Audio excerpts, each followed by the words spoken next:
Plebby 16. What's up, you damn plebeians? This is Jdog with the Balding Plebs on YouTube, and today we are doing the official No BS review for Ghost of Tsushima. Now, this is the big one, guys, and I just finished the game last night, and let's talk here. I've got about 50 hours of playtime on it. I popped the platinum, got the platinum trophy, and completed pretty much everything there is to do within the game that was needed to get that platinum. Fully leveled the character, completed all the missions, the full story, and got all the points of interest that you need to get. So I've been all over the map and done pretty much everything there is to do in the game.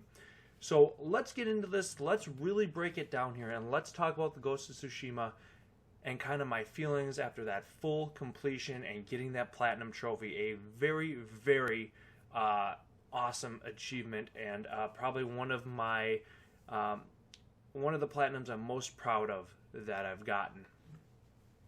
So we'll start kind of on the high level stuff here, and we'll really get into the nitty gritty as we go. I don't think there's going to be a ton of spoilers in this review. Just know, of course, there could be a few things spoiled as far as gameplay goes and different things like that. But this game is an open world style game. You're going to kind of experience the story as you go, and it's not something like The Last of Us Part 2 where the story is the game necessarily. So I don't think you have to worry too much about spoilers here. So, let's start right off. Let's jump into it. Let's talk story right away. Basically, you're Jin Sakai. The Mongols have come to Tsushima. They're starting to invade Japan. You get your ass kicked at the start, and you get saved, and pretty much, and here we go. You got to stop them. So your uncle's imprisoned. Your first, point of interest is to go and rescue him, and you've got to stop this Mongol leader, and that's really what starts off the whole entire game. Now, the storyline here is nothing as far as the depth of something that maybe we just experienced in The Last of Us Part 2, which is another excellent PlayStation exclusive that just came out, which really focused heavy on the story and the nuances. This is more of a top-level story of honor and revenge and forgiveness and different things like that. The story is kind of the frame in this game for the action, which is basically you going around the island, kicking ass and taking names. And, that's what's going to drive the gameplay here. So, when you look at that, guys, you look at the gameplay here, it's pretty much structured in 3 acts, 3 different parts of the island. It's you basically going and trying to clear out the Mongols. There are the main missions, of course, which are going to kind of take you through, there's like 2 or 3 in each section that kind of take you through the major kind of mega battles of the game. And then there's a whole entire ton of side missions and Tales of Tsushima, where you're going to be doing some of these missions for these other quote-unquote side NPC characters. And then there's really small, quote-unquote irrelevant side missions underneath that. So there's a lot of different missions to do, tons to see and explore in this game. This is one of the best open worlds I have ever experienced and have ever explored. Absolutely fantastic. It is beautiful beyond belief. The game is worth the price of admission alone just to ride around on your horse and look at this incredible world that Sucker Punch has crafted. It is absolutely fantastic. Now, outside of the missions, you've got your Inari shrines, you've got your Shinto shrines, which are little platforming puzzles, you've got your haikus that you can find and write poetry in between battles, which is kind of a neat little side mission or side thing that you can do. You have the little foxes that you can follow, which are really fun. And so you have a bunch of different little non-combat things that you can do as well, which of course is paramount in open world games. So I really enjoyed that variety. Okay, it's not just run from mission to mission. And if you play games like I do, I think you'll appreciate that, because I'm a very methodical player. And not just methodical, but I like to see kind of, okay, what do we have here? We have the main mission that's going to kind of take me kind of to the main point that I need to get done. Well, here's some side missions we can do, and I'll usually do those side missions first, and I'll also try to do any other smaller, little things before I move on. So that kept the variety going for me, and I thought that was really important here, guys. It wasn't just, okay, battle, and by the end of it, you're just totally burned out on the combat, and you can't wait to be over with it. No, it was battle, okay, let's go, oh, here's a little point of interest, oh, it's a hot shrine, let's do that. Oh, here's a hot springs, here's a point of interest, oh, it's a fox den. Here's a point of interest, it's a haiku, let's write this, oh, here's a bamboo strike, let's do that. Here's a Shinto shrine, let's see if we can't figure that out. Oh, here's a random little side mission just for something real quick here. We can learn about these other characters and see what their plight is. Oh, here's a standoff on the road. And, so there's all kinds of different things going on outside of just the major combat. And I really, really liked that. I mentioned before that I thought the graphics in this game were astonishingly good. I mean, just absolutely fantastic. Again, I cannot stress to you how excellent the world is. So unique. Maybe it's because we haven't seen a samurai game like this in many, many moons or ever, that I just find it so unique and inspiring and kind of that wow moment. For me, this game world rivals Red Dead Redemption 2 as the most beautiful game world I've ever experienced. And I found myself just stepping back sometimes and going, wow, look at this incredible vista. And that's worth the price of admission right there. The sound in this game is phenomenal, very well voice acted. The music complements it perfectly. And I thought that was really, really well done here. So let's break it down a little bit more. One of the things I want to mention that this game does as well, if not better than any other major open world game that I've played in a long time, maybe ever, is that it is a contained and completable experience. And I want to make that point very clear. It is a contained and completable experience. Now, what do I mean by that? I didn't say it was easy. I didn't say you're going to beat it in 10 hours. I said it was a contained and completable experience. The way this game is set up allows for the player to complete it, to get the platinum trophy, which is an achievable and obtainable platinum trophy, and to do it without getting burned out or grinding. And that is something that I think should be commended here. This is a very well-designed game that focuses on its player and respects its players' time and investment as well as any other game I have ever played. And I cannot overstate enough how important and how thankful I am for that. So many times we get into these open world games and they are just bombarded with things to do, nonsense to find, and it's just an overwhelming thing. They're level gated. There are all these other problems, right? Paywalled, whatever the hell it is.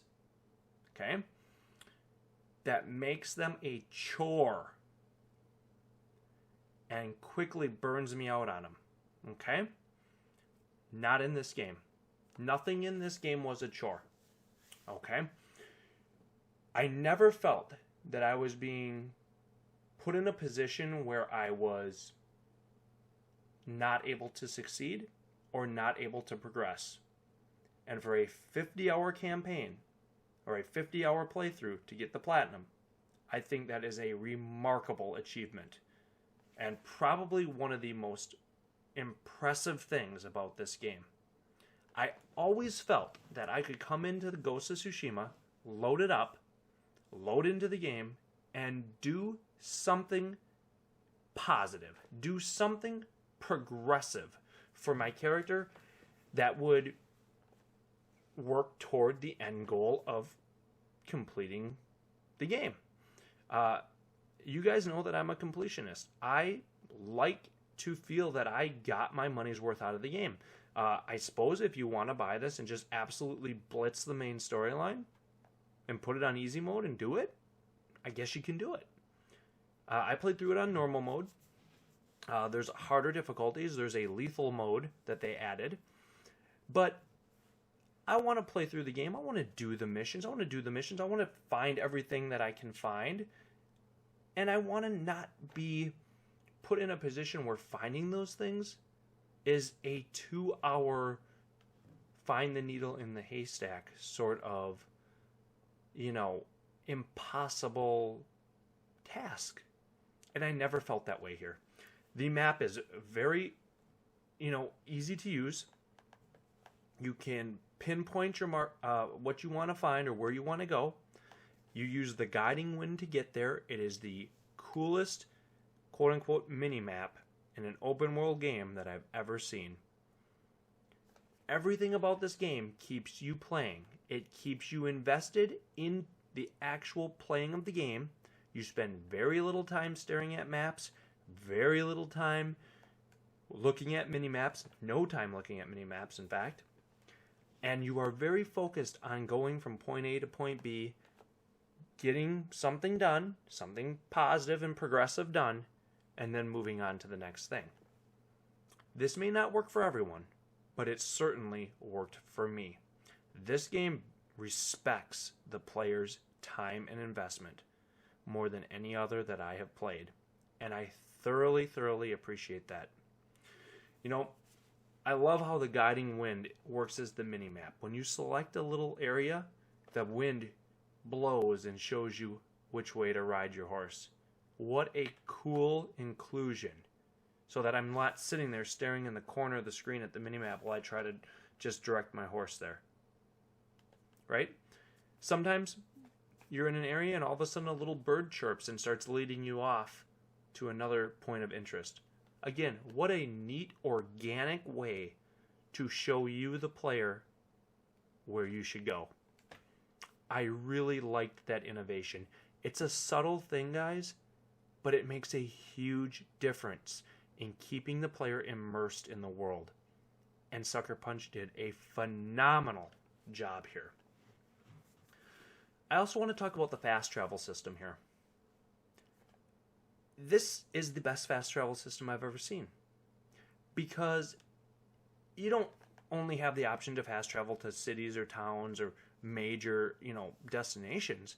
You can fast travel to any point of interest that you've been to. You don't even have to have it completed. Well, how nice is that? Again, respecting the player's time. Maybe I went and found it. This happened to me multiple times. I'd go and I'd stumble upon a shrine, but I was doing something else and I didn't want to stop and go do one of these shrine puzzles that's there. So it marked on my map. I'd take care of what I was doing and then I'd fast travel back over to it. How nice is that? Again, if I wanted to ride to it, I could. But I had the option to fast travel. Respecting the player's time. This game absolutely nails it. Alright, let's get into the combat a little bit here. A lot of this game, you're clearing out camps, right? And you can do it one of two ways. You can do it stealth, and you can do it samurai. I did just about all of them samurai. Let's be honest. I maybe would use a little stealth at the start, but the combat here was really fun. I really enjoyed kind of the intricacies of the combat as far as choosing the right stance for what enemy I was facing, mixing in some of my throwables, right, my kunais or my sticky bombs or whatever, and then cutting them down and finishing them off. The combat was really, really excellent here. I did all the camps, and I never felt that the combat was dragging or becoming a bore. When I first heard that this game was going to use stances, I was a little bit concerned because I thought immediately to Nio, right? Where I think that the stance the way that they want you switching stances in that game is a little bit more complex than I would prefer. In this game, it's kind of that combat where the enemies may come at you, but they're going to attack you one-on-one. And you get to size them up, see what enemy it is, and then choose the corresponding stance that you need to be in, make your block, and your counterattack. And that's really the cadence of the combat here. And once you get that down, you're going to be pretty unstoppable in combat, at least on normal. Again, this could change in the higher difficulties, guys, but on normal, I was relatively fully upgraded by the third act, and nothing stood in my way.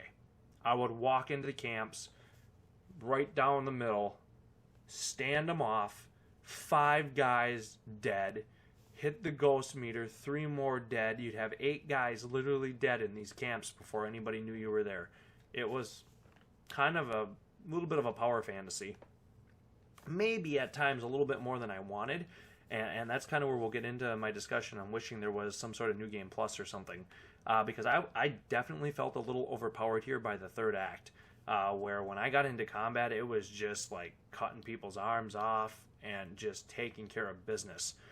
The only time I felt that the combat got challenging was when we were in the one-on-one duels against the quote-unquote named baddies, where you'd fight one of the big bads and you'd have your standoff, flick the katana out, and you'd be in an actual one-on-one duel. And these are kind of set-piece battles.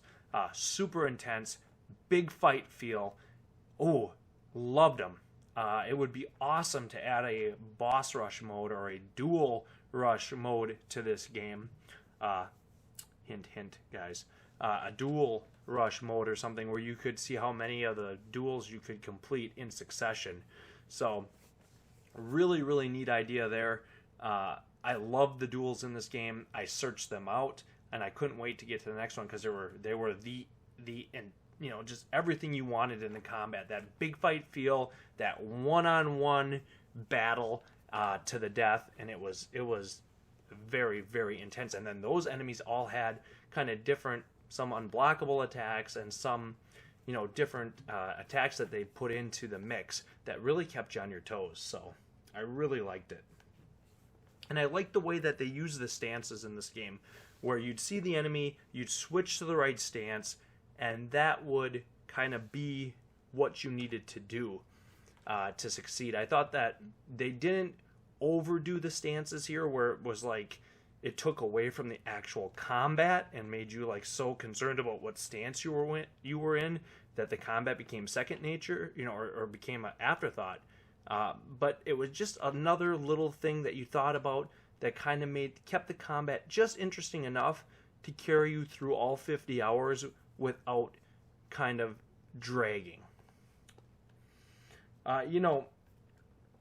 Outside of the side quests and the Tales of Tsushima, which were kind of the quote-unquote main side quest, right, of the different NPCs that are a part of your group, there's these awesome mythic tales that you go to, and they're like these set-piece tales where you get to learn a new ability if you can defeat a tough duel.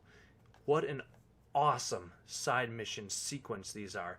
There's 6 of them in the game, guys. They are some of the best missions in the game, and they give you some of the coolest abilities. Okay? And they feel like the reward is worth it. So important. When you put a major side quest in the game, and it takes a little time to do them, you want that reward to be worthwhile. And all of these lived up to it, and I loved them. I wish there was more of them.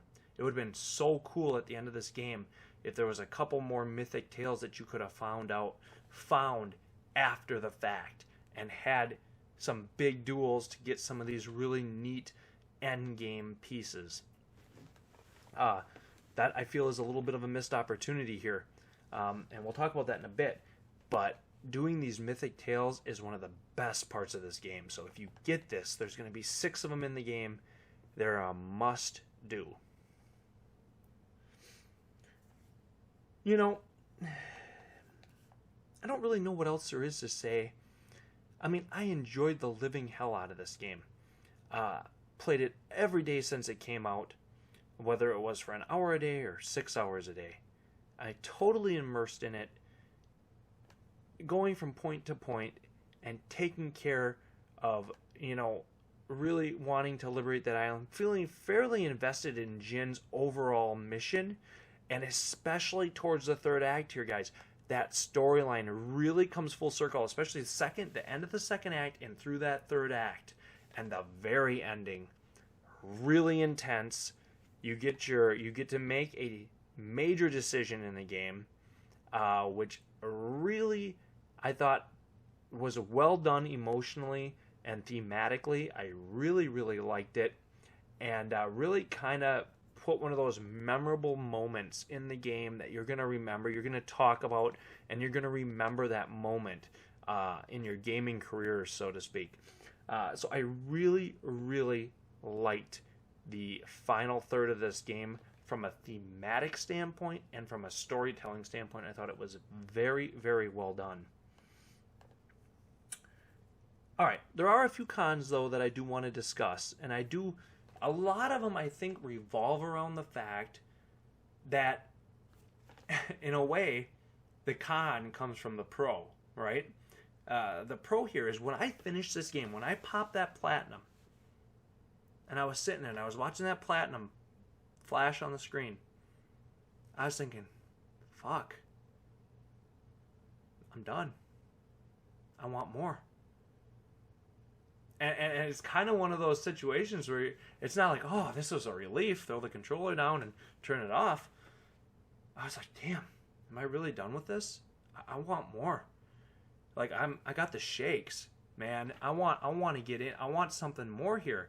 And it was almost where, like, the con was, there could have been more. Once you're done with this, and once you upgrade everything, once you've kind of got your sword upgraded all the way, that's it. There's not a lot else here. I suppose you can drive around and do standoffs all day on the road because there's little Mongol patrols that are still, out in the world that you can find and fight.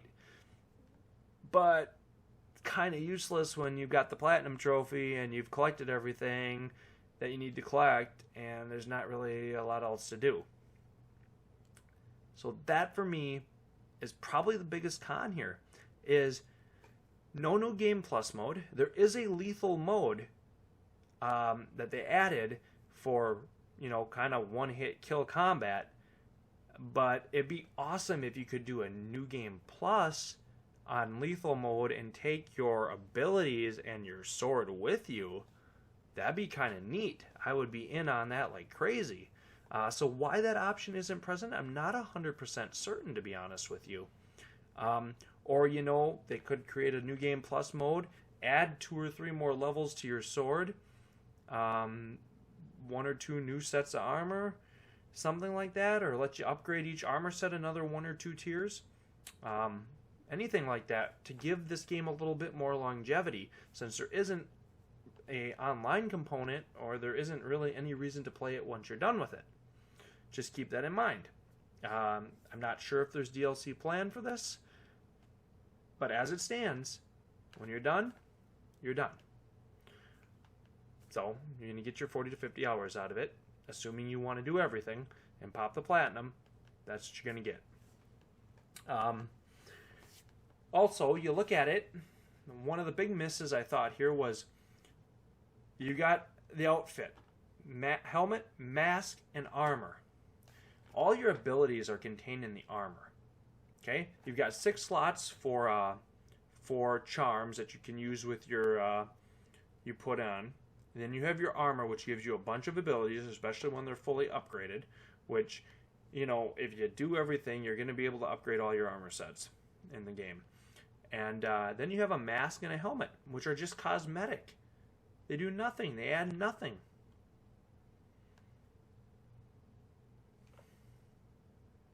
That disappointed me.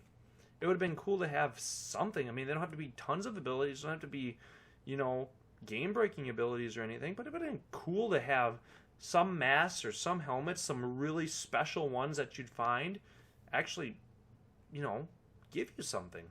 Give you something relevant other than just being basically cosmetic.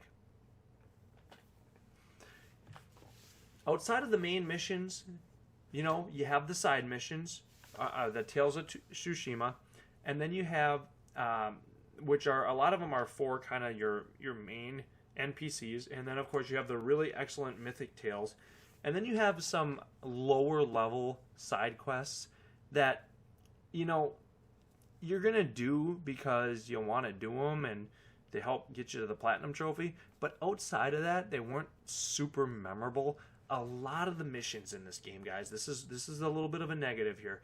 A lot of the missions follow a pretty generic formula, okay? It's talk to the guy, figure out what his deal is or what his problem is, track some Mongols somewhere, find them, fuck them up, save the person or find out that they killed the person, go report back to the guy, listen to him whine about it a little bit more, and then move on. So they feel a little bit rote and kind of minor. It's like I can't hardly remember any of them. I remember all of the Mythic Tales. I remember a lot of the NPC storyline quests that we were doing, but I hardly remember any of the other random side quests of the irrelevant, you know, side characters. Very few of them, if any, really stand out for me as excellent, interesting side quests. I thought that was a little bit of a miss here. It would have been nicer, even if they had less of them, to have them be more interesting or more of a variety of side quests. You know, it would have been cool. Maybe you could have had some sort of love interest or something or anything like that. And I just never really got that interested in the, you know, the inhabitants of the island. They're just kind of there to be a quest to complete. Let's be honest about it. Could have been better there. I would have been very happy to have half as many of them and have the ones that I had be a little more memorable and interesting. And as good as the world is, guys, as beautiful as it is, the first region, there's 3 regions, the first region is spectacular. Spectacular. The second region is okay. It's great. It's good. The third region is alright. It's a snow-covered region. It kind of bland and not super interesting to look around in. So that was a little disappointing too. It would have been nice to have 3 excellent regions. And again, I am, you know, being very nitpicky here. Believe me, overall the game is absolutely stunning. But it just, that third region left a little to be desired, I thought. It was kind of, like I said, a snow-covered region, and I didn't spend as much time really sitting in awe in that region as I did in the first region or the second region. There was a few glitches that I had where I was stuck in a wall, but luckily there was nothing progress breaking. If you had it, sometimes you could just fast travel out of it, and sometimes you could just, you'd close the game and relaunch it, and you'd be where you needed to be. So, very few of those. I think, the whole 50 hours, I had like 2 or 3 of them. And again, nothing progress breaking from a glitch standpoint, so that was really important to me. The whole focus on stealth in this game, for me, it really wasn't a necessary thing. And again, I think you could certainly play the game stealth. Most of the areas are set up that you can sneak all over the place in them. And that might be cool for a little bit of a challenge or a pastime or something. But it wasn't as fun as walking in with your katana and cutting the guys down. Which is, what I paid to do. So, you look at the cons list here, guys. It is one of those things where you're kind of nitpicking the cons in this game. And a lot of the cons stem from the fact that I just wanted more. I wanted this to continue, and I wanted to feel that there was that ability for me to maybe have a round 2 here, or some more duels or something, because they were so damn fun. And that is a great achievement in a way by this game. I mean, there is no higher praise that I can give a game than when I finish it, to be sitting there and thinking, damn, I want more. Tell me if I'm wrong. I think it's the highest praise you can give, because with the way gaming has gone now, and how big games have gotten, and how much time a lot of them take, especially to get a platinum trophy and to get that full completion, a lot of times by the time you're done with it, you're burned out on it. You're ready to move on. You're happy to move on. Not with this game. You know, with the way they set it up, with the attention to quality of life, not to mention the awesome release date they picked. We talked about this a lot on our channel. This game came out at the end of July. There's nothing else. This was a beautiful, perfect release time for this game.